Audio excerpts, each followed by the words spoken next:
13 November 2010, Don Alejo yang waktu itu udah berusia 77 tahun dapat ultimatum dari salah satu kartel paling kejam di Meksiko, yaitu yang berbunyi, tinggalin ladang lu dalam 24 jam atau nyawa lu bakal melayang. Tapi kartel agak tahu siapa yang udah mereka tantangin. Bukannya kabur, Don Alejo itu malah mutusin buat ngelawan, bre. Nah, apa sih yang bakal terjadi selanjutnya? Apakah perlawanan dari Don Alejo ini berhasil? Kalau gitu, tanpa berlama-lama lagi, langsung aja kita mulai videonya.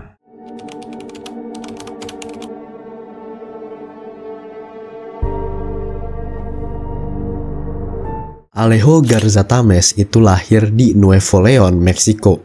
Dari kecil dia ini udah diajarin buat kerja keras dan hidup jujur. Yaitu adalah sesuatu yang bertolak belakang sama prinsip hidupnya para anggota kartel kan tentunya. Ketika dewasa dia ini udah punya fondasi keuangan yang kuat. Jadi dia mutusin buat investasi di tanah seluas 2000 hektar di Tamaulipas, Meksiko yang dinamainya San Jose Ranch. San Jose kagak cuman bikin Don Alejo kaya, tapi juga bikin dia dihormatin di komunitasnya. Teman-teman dan keluarganya tuh sering bilang kalau janji dari Don Alejo itu sekuat kontrak. Jadi emang nih orang hidupnya tuh jujur banget dan selalu nepatin janji.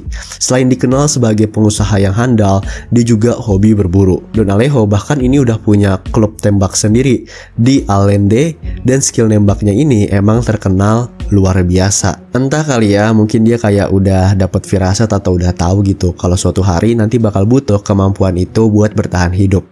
Dengan perang kartel yang makin brutal di sekitar wilayah itu, dia sadar kalau waktunya udah kagak lama lagi sebelum kartel datang buat nawarin perlindungan alias pungutan liar bulanan. Meski hukum senjata di Meksiko ini super ketat, Don Alejo kagak nyerah sampai dia dapat izin buat punya koleksi senapan berburu. Hari itu 13 November 2010, Don Alejo lagi ngawas para pekerjanya di peternakannya.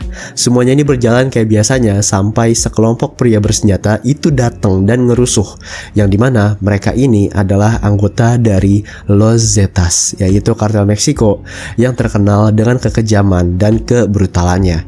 Bahkan pemerintah Amerika Serikat itu pernah nyebut Los Zetas sebagai kartel paling canggih, terorganisir, dan berbahaya di Meksiko. Tentunya Los Zetas capek-capek datang ke sini itu kagak datang buat ngobrol baik-baik, yang dimana mereka langsung aja kan ngeluarin ultimatumnya, yaitu tinggalin peternakan ini dalam 24 jam atau lu bakal harus siap-siap terima akibatnya, kata mereka. Jadi Don Alejo tuh dikasih ultimatum, bre. Bagi kebanyakan orang, ancaman ini jelas kagak main-main kan, karena kartel ini kagak peduli siapa lawannya, yang dimana kalau mereka udah naruh ancaman, itu tandanya mereka pasti serius. Tapi Don Alejo beda. Alih-alih tunduk, dia malah bilang ke mereka, ya udah, coba sini, rebut sebisa kalian. Kalau lu kira Don Alejo itu cuma nekat, lu perlu tahu sejarah Los Zetas dulu, bre. Kartel ini itu dibentuk pada 1997 sama 31 anggota pasukan elit militer Meksiko yang membelot. Mereka awalnya ini kerja buat Gulf Cartel sebagai tentara bayaran, penjaga pribadi, dan kurir narkoba. Pemimpin Gulf Cartel waktu itu, yang adalah Osiel Cardenas Guillen, itu ngelihat potensi mereka dan langsung ngerekrut mereka jadi pasukan pribadi yang dinamain Los Zetas. Dengan pelatihan militer dan senjata berat, Los Zetas ngerubah cara kerja kartel. Mereka bukan lagi sekedar geng jalanan yang asal baku tembak, tapi pasukan paramiliter yang disiplin dan brutal. Mereka bahkan bikin medali kehormatan loh, bre, buat anggota yang bertempur dengan baik. Jadi ada sesi penghargaannya juga, anjir. Entah gua nggak tahu dikasih sertifikat atau dikasih piagam kan. Sejak kemunculannya, Los Zetas ini udah berhasil ngedefinisiin ulang apa artinya kekejaman dalam dunia kartel. Mereka agak cuma terkenal tapi juga punya cara kerja yang sistematis dan kejam. Contohnya di Agustus 2010, pasukan Meksiko itu masuk ke sebuah peternakan di San Fernando, Tamaulipas. Dan apa yang mereka temuin itu bakal bikin dunia terdiam, karena ternyata di sana ditemuin adanya kuburan massal berisi 72 mayat. Korban-korban itu adalah imigran miskin dari Amerika Tengah yang dieksekusi ala militer sama Los Zetas.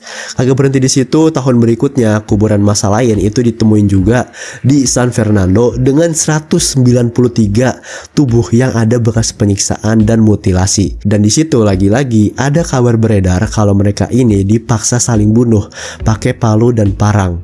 Dan yang selamat itu direkrut jadi pembunuh bayaran sama Los Zetas. Dan kalau itu belum cukup bikin lo ngeri, ada cerita dari Allende 2014, yaitu dimana adanya dua pria lokal yang dituduh nyuri uang dari Los Zetas. Respon kartel ya mereka langsung aja ngedatengin kota itu. Dan gara-gara dua pria yang dituduh itu, Los Zetas ngerusak 80 rumah orang pakai alat berat. Habis itu juga ngebantai antara 300 sampai 500 orang. Yang bikin Los Zetas ini beda dari kartel lain itu bukan cuman skala kekerasannya, tapi juga pendekatan mereka. Mereka kagak cuma fokus sama jalur perdagangan narkoba ke Amerika Serikat. Dengan latar belakang militer, mereka ngoperasiin kayak pasukan perang, yaitu dengan masuk ke suatu wilayah, ngambil alih kontrol, dan perlahan-lahan memperluas kekuasaan kayak tentara yang lagi ngejajah musuhnya. Dan sekarang gimana cara Don Alejo buat ngadepin iblis-iblis ini? Ultimatum kedua datang dari Los Zetas. Malam ini, tanah ini bakal jadi milik kami. Kalau lu masih di sini, lu bakal dianggap penerobos dan hukumannya adalah mati. Buat orang kebanyakan mungkin mereka bakal mikir ini waktunya kabur. Tapi Don Alejo lagi-lagi cuman bales, ya udah, gue tunggu kalian.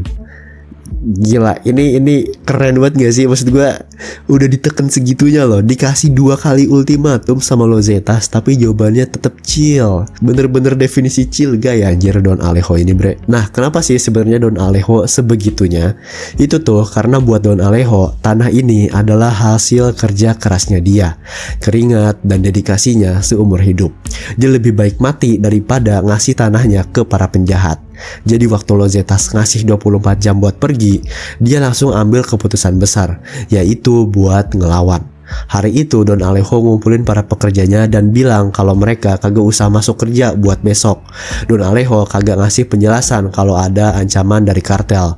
Dia ini cuman bilang, ya udah besok libur ya, nikmatin waktu istirahat dan spend waktulah sama keluarga kalian. Tanpa para pekerjanya tahu, keputusan dan perkataan dari Don Alejo ini bakal jadi penyelamat nyawa buat mereka semua. Sore harinya dia nelpon istrinya. Dia tahu kalau ini mungkin bakal jadi percakapan terakhirnya mereka. Jadi dia bilang sesuatu yang cuman bakal diucapin seorang pria di situasi kayak gitu, yaitu perasaan sayang dan cintanya selama ini. Istrinya tuh kagak tahu kalau Don Alejo ini mau berencana bentrok sama Los Zetas. Sebaliknya, dia ternyata sempat janji kalau bakal telepon lagi istrinya jam 8 pagi. Yang ternyata hal itu nggak bisa dia lakuin. Begitu matahari terbenam, Don Alejo mulai bersiap. Dia bersihin semua senjata yang dia punya, dari pistol sampai senapan berburu berkekuatan tinggi. Dia atur senjata-senjata itu di setiap pintu dan jendela peternakannya. Ngubah rumahnya ini jadi semacam barak militer. Kalau lu bayangin, ini tuh kayak versi kartelnya dari film Home Alone yang dulu sering tayang ya di RCTI atau di Trans TV. 14 November 2010, jam 4 pagi, beberapa truk penuh Sicario itu datang ke peternakannya Don Alejo. Dan bener aja, pria-pria bersenjata itu langsung keluar, lengkap dengan senjata otomatisnya, dan langsung ngepung rumahnya Don Alejo. Awalnya mereka ini nembak ke udara dulu buat ngasih peringatan terakhir. Mereka mungkin mikir kalau nih rumah dan tanahnya udah pasti kosong.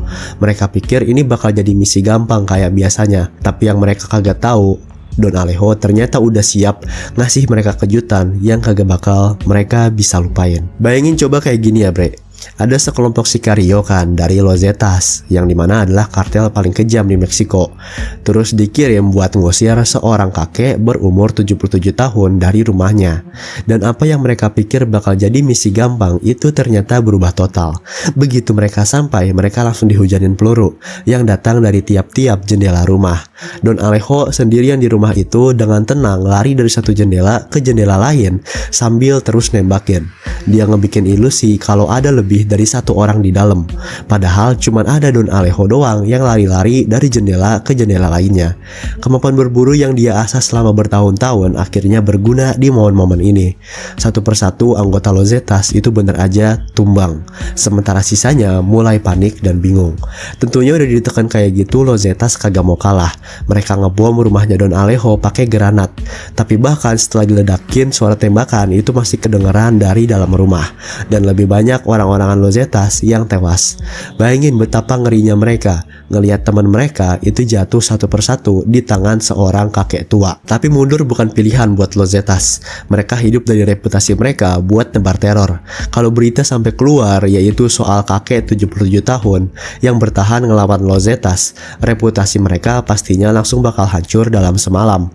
Hari-hari udah makin pagi dan terang aja. Mereka tahu kalau pertempuran ini pasti udah narik perhatian otoritas karena banyaknya suara tembakan semalaman. Akhirnya mereka nyerah buat ngerebut peternakan itu.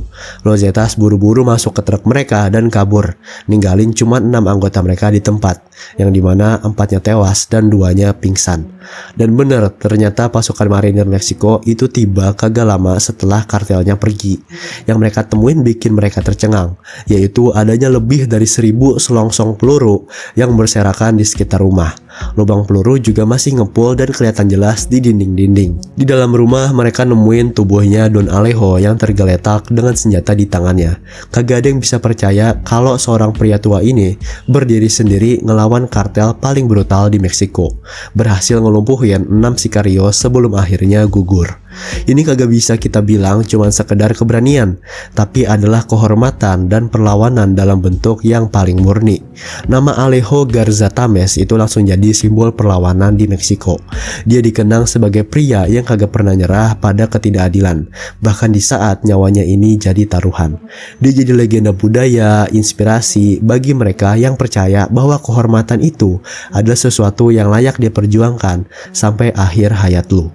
Di sisi lain, Los Zetas yang dulu begitu ditakutin sekarang tinggal bayang-bayang masa lalu. Kartel ini udah terpecah-pecah, pengaruh dan kekuasaannya pun nyaris punah. Tapi metode kejam mereka kagak hilang gitu aja. Kartel lain termasuk CGNG yang dipimpin sama El Mencho itu niru taktik brutal mereka dan ngebawanya ke level yang lebih ekstrim. Itulah realita dunia narkoba. Ketika satu kartel ningkatin level kekerasan mereka, yang lain mau gak mau harus ngikutin. Dan gara-gara itu jadi nyiptain siklus kekejaman yang gak ada habisnya. Oke Bres, gitu aja buat video gue kali ini. Gimana menurut kalian? Yang dimana kita ini udah ngebahas ya perjuangannya Don Alejo itu ngelawan pressure dari Los Zetas. Kalau kalian suka dan pengen ngelihat gue ngebahas dunia perkartelan lagi, bisa coba untuk like, komen, dan share video ini. Terus juga bolehlah buat subscribe channel ini. Oke, sampai jumpa lagi di video berikutnya. Dadah.